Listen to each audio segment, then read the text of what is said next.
The alarm on my wrist device buzzed twice, sharp and urgent, and I froze in the middle of the briefing room with every eye on me. My name is Daniel Foster, and I am the only human currently serving aboard the research vessel Horizon Call, a ship built by 6 different species, who still do not fully understand how humans think. That buzz on my wrist was not a normal alert.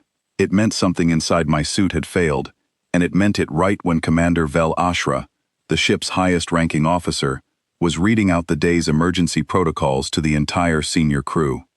I looked down at my wrist, trying to be quiet about it, trying to fix the problem before anyone noticed.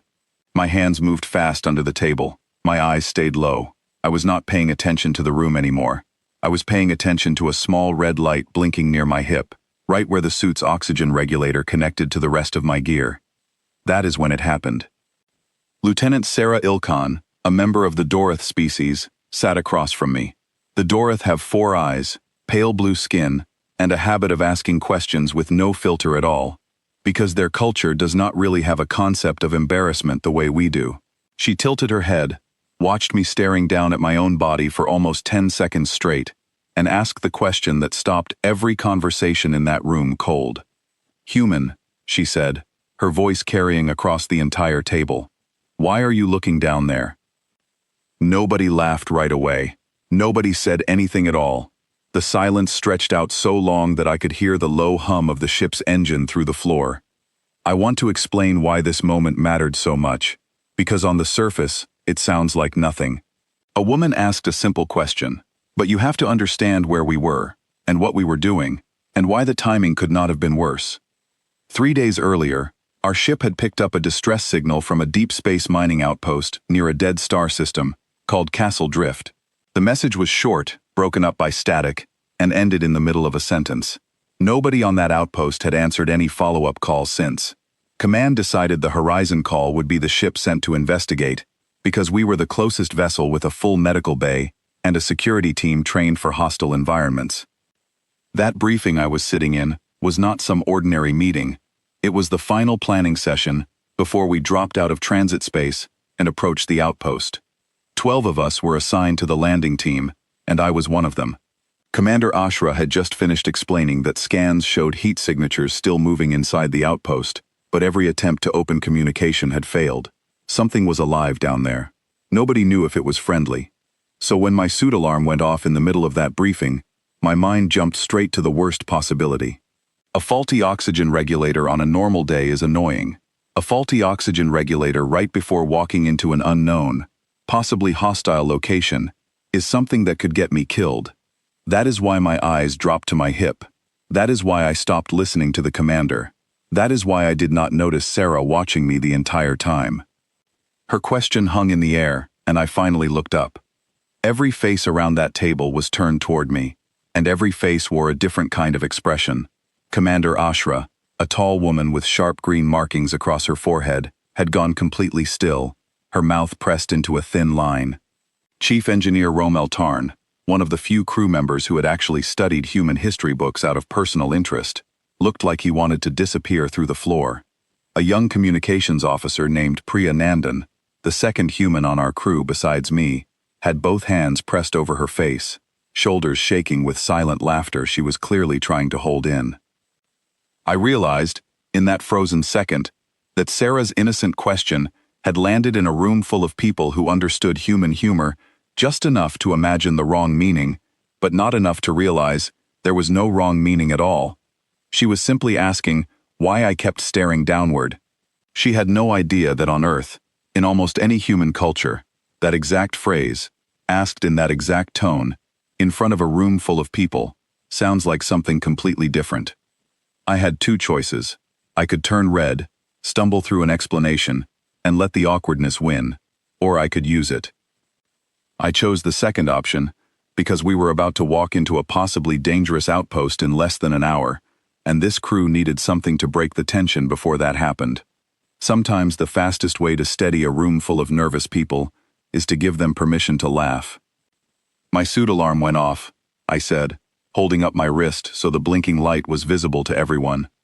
The oxygen regulator near my hip started acting up. I was checking it, not admiring my own boots. For one more second, nobody moved. Then Priya lost the fight with her laughter completely, and the sound of it broke something loose in the room.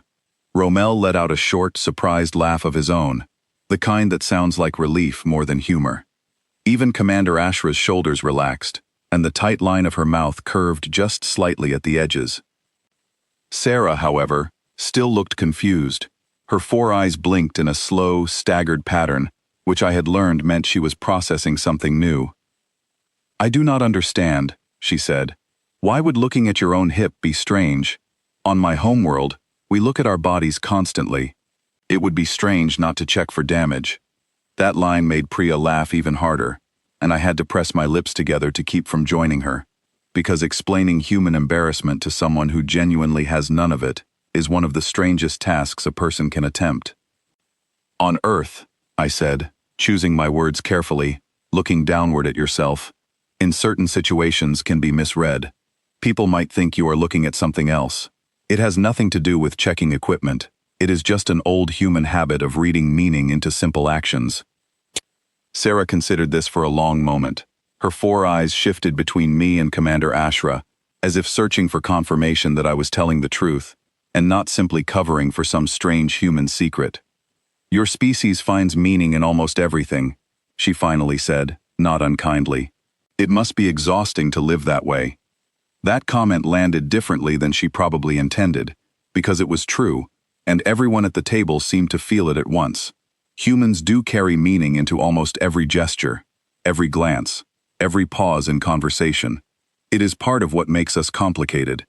It is also, I would come to realize within the next hour, part of what makes us useful in situations nobody else on that crew could have handled.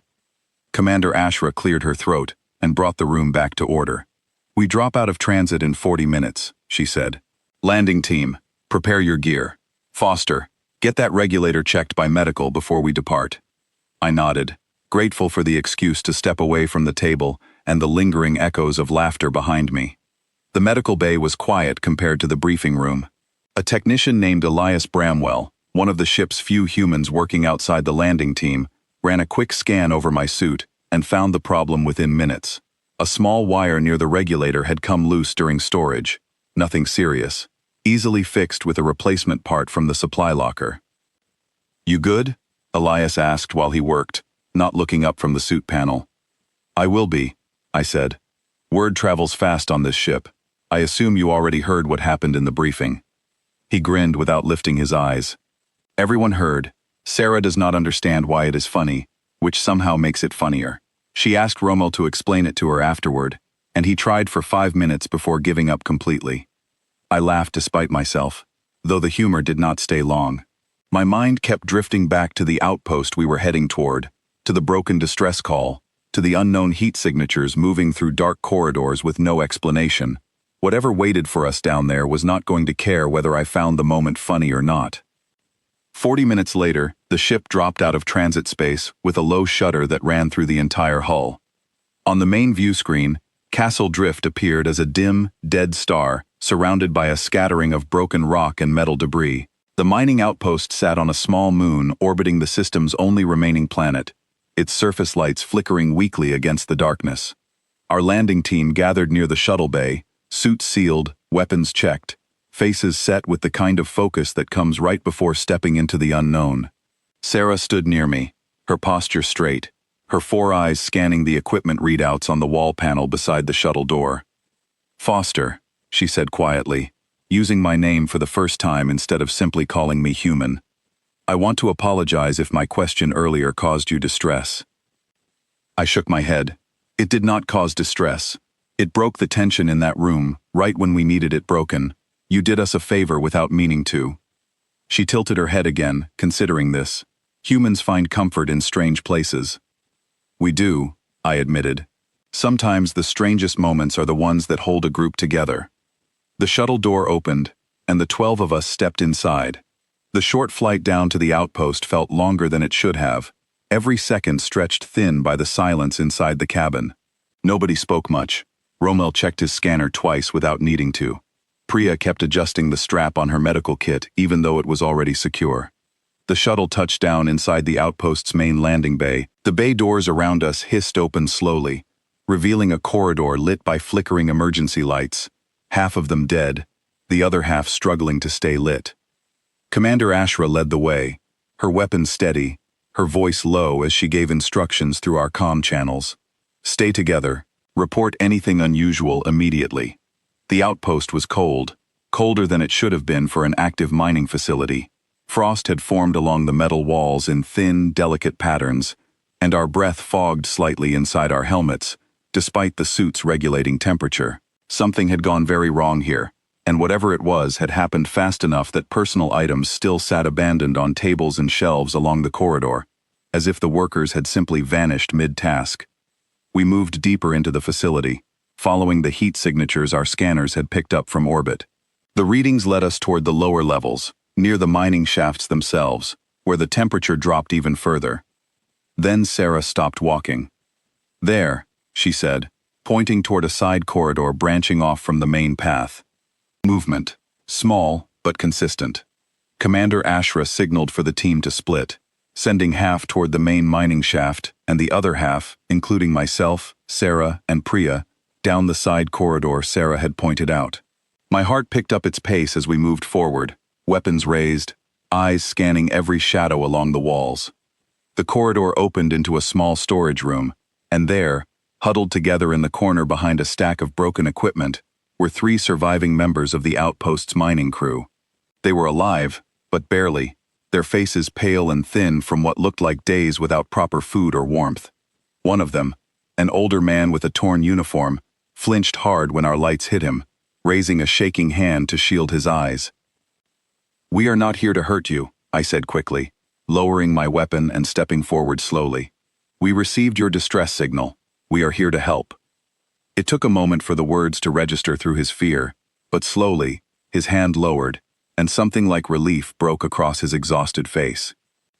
Priya moved past me immediately, dropping to her knees beside the survivors, already pulling emergency supplies from her medical kit. Sarah stayed near the doorway, watching the corridor behind us for any sign of danger, her 4 eyes sharp and alert in a way that felt reassuring rather than strange. The older man, whose name we would later learn was Callum Whitmore, explained through broken breaths that a containment failure in the lower mining shaft had released a toxic gas throughout most of the lower levels 3 days earlier. Most of the crew had been caught in the initial exposure. He and the 2 survivors beside him had managed to seal themselves inside the storage room just in time, surviving on emergency rations while waiting for a rescue that seemed like it would never come. Commander Ashra's voice came through our comm channels moments later, confirming that the other half of our team had found 4 more survivors near the main shaft, along with confirmation of the gas leak Callum had described. The situation, while tragic for those who had not survived, was no longer the unknown threat we had feared walking in. It was a rescue mission now, not a battle against something hostile in the dark. Over the next 2 hours, our team worked to stabilize the survivors, seal the leaking containment area, and prepare everyone for transport back to the Horizon Call. Priya moved between patients with steady focus, treating exposure symptoms and dehydration with quiet efficiency.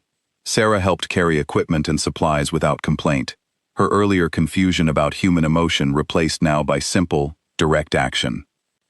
By the time we boarded the shuttle back toward our ship, all 7 survivors were secured, breathing steady, wrapped in warming blankets, and monitored closely by our medical team. Callum sat near the back of the shuttle, still shaken but alive, watching the outpost shrink behind us through the small window. I sat beside Sarah on the return flight, both of us quiet for a while, the adrenaline of the last few hours slowly fading from my system. "You handled that well," she said eventually. "Better than I expected, given how easily distracted you seemed this morning." I let out a short laugh, tired but genuine. That regulator alarm probably saved my focus later. If I had not fixed it before we landed, I would have been distracted by a real problem instead of an old one. She considered this, her 4 eyes shifting thoughtfully. "Perhaps your strange human habits serve a purpose after all." "Maybe they do," I said. "We worry about small things because it keeps us sharp for the big ones." She did not fully understand that either, not right away, but she nodded slowly, filing the thought away, the way she seemed to file every new piece of human behavior she encountered. Back aboard the Horizon call, the survivors were moved into proper medical care, and the mood throughout the ship shifted from tense anticipation to quiet relief. That evening, during a smaller gathering in the mess hall, Rommel brought up the morning's briefing one more time, grinning as he recounted the story for the benefit of a few crew members who had missed it. Sarah sat across from me again, listening to the retelling with polite confusion, still not entirely sure what made the moment so amusing to everyone else. But she smiled anyway, because she had learned enough about humans by now to know that laughter, even without full understanding, was often the safest thing to share in a room. I looked around that mess hall, at Priya still exhausted but smiling, at Rommel telling the story with more exaggeration each time, at Commander Ashra allowing herself a rare, easy laugh from the corner of the room, and I thought about how strange it was that a simple, innocent question about my own boots had somehow become the thing that steadied all of us before the hardest part of the day began. Humans carry meaning into almost everything, Sarah had said. She was right, but sometimes that meaning is exactly what a frightened room needs to remember how to breathe again.